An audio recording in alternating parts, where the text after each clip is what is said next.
All right.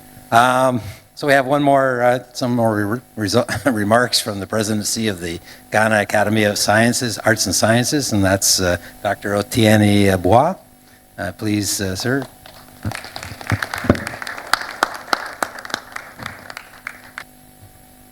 Good morning, ladies and gentlemen.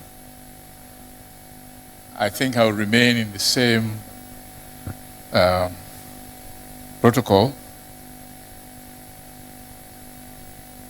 which had been given by the colleague representing the Minister for Education, the Minister for Environment, Science and Technology. I'm here representing the President of the Ghana Academy of Arts and Sciences. I'm the Vice President for Science Section, and it has been prevailed upon me to be here because the President is fully engaged in equally important activity of national interest.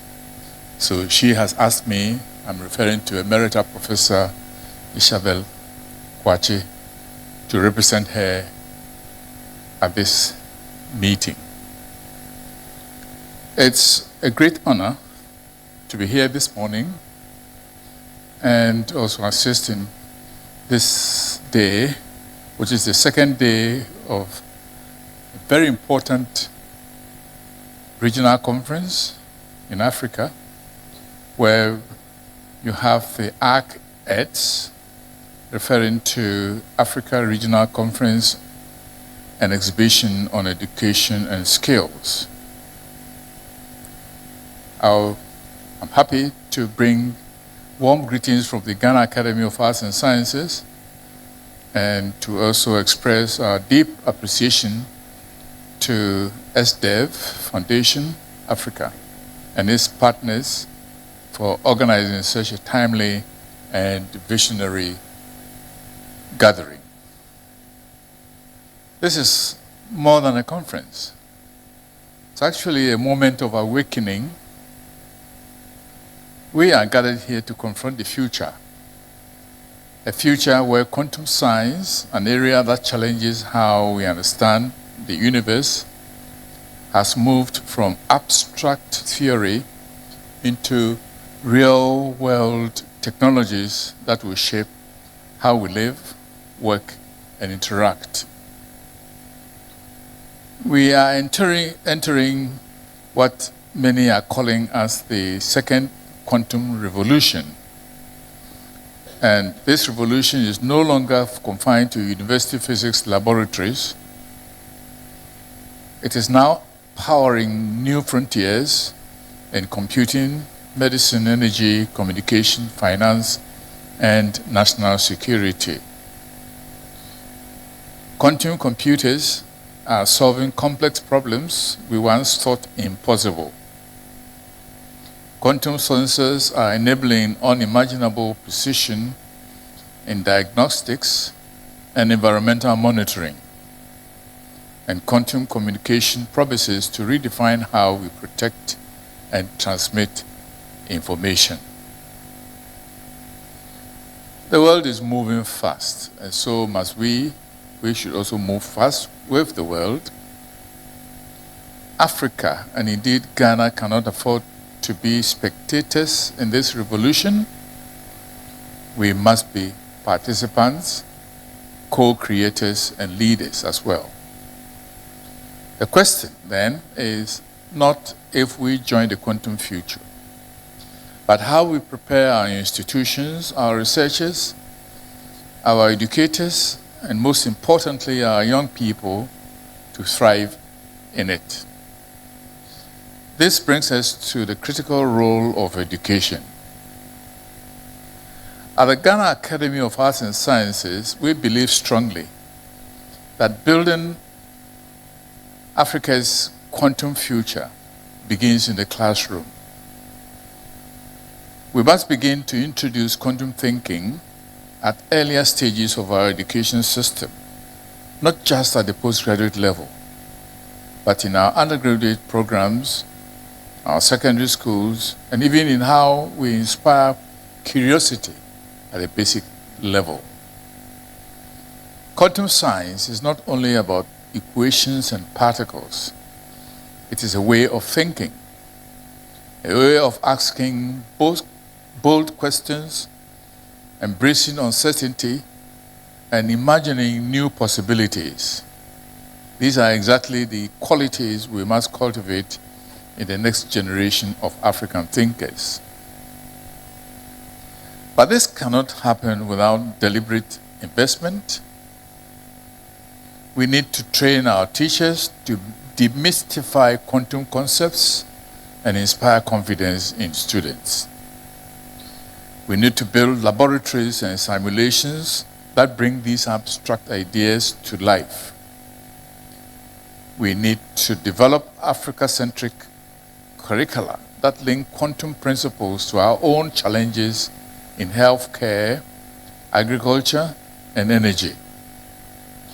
And we need to foster collaboration across institutions, countries, and disciplines, because this revolution will not be achieved in silos. I think that statement had originally been made by my colleague representing the Ministry of Environment, Science, Technology, and Innovation.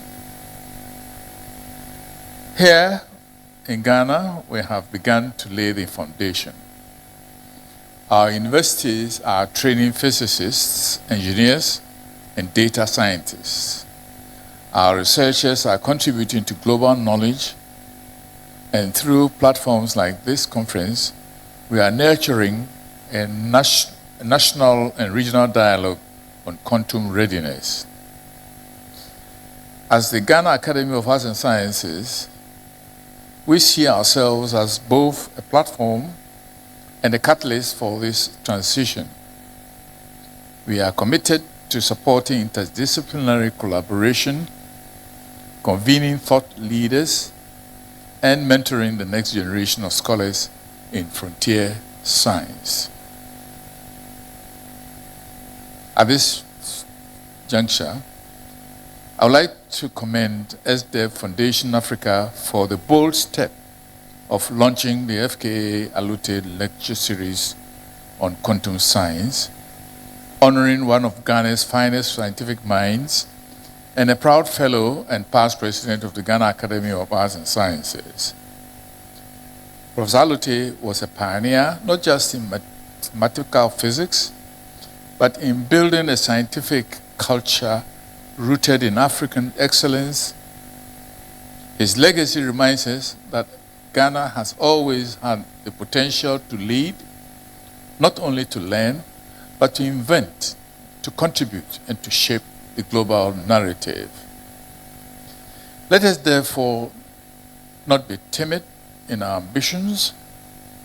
Let us imagine the establishment of a Pan-African Quantum Science and Technology Consortium, which I believe will be a platform where African researchers, educators, and policymakers can align efforts, share resources, and advocate for strategic investment across the continent. Let us work towards quantum centers of excellence right here in Africa, linked with institutions around the world, both grounded in our context and needs. And I also want to again indicate that we have to be intentional in the sense that we have to ensure that quantum future that we build is inclusive, both ethically and in a sustainable manner. We already have remarkable young minds in this country and across the continent who are ready to rise.